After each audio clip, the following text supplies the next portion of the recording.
ইন্ডোস্টাইল পরিবারের তরফ থেকে সকলকে জানাই প্রণাম।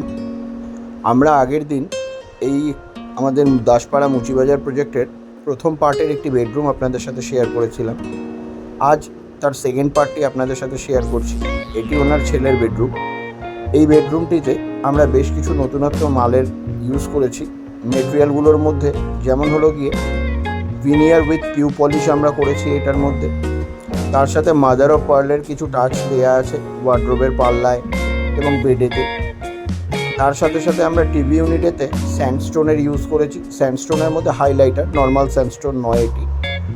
আর তারপরে বেডে যেটা প্যাডিং ইউজুয়ালি হয়ে থাকে, বেডের পেছনে ব্যাক প্যাডিং দেওয়া হয়েছে। বেডের ব্যাক প্যাডিংয়ের সাথে সাথে বেডের দু সাইডেতে আমরা ক্রিস্টাল এচিং করেছি উইথ ব্যাকলাইট এফেক্ট। ফল সিলিংয়েতে আমরা জিপসামের হাইলাইটার বোর্ড লাগিয়েছি, তার সাথে ভিনিয়ার ওয়ার্ক অ্যান্ড সিএনসি জালি কাটিং উইথ কোরিয়ান। আমরা এই প্রজেক্টটির মধ্যে, এই বেডরুমটির মধ্যে একটা অন্য কনসেপ্ট আনার চেষ্টা করেছি। আশা করছি সকলের ভালো লাগবে এবং আপনাদের শুভেচ্ছা এবং আপনাদের আন্তরিকতাই আমাদের আগামী দিনে চলার একটা বিশেষ করে শক্তি যোগাবে। আমাদের কাজ পছন্দ হলে আপনারা আমাদের ফেসবুক, ইনস্টাগ্রাম এবং ইউটিউবেতে ফলো করতে পারেন। ধন্যবাদ।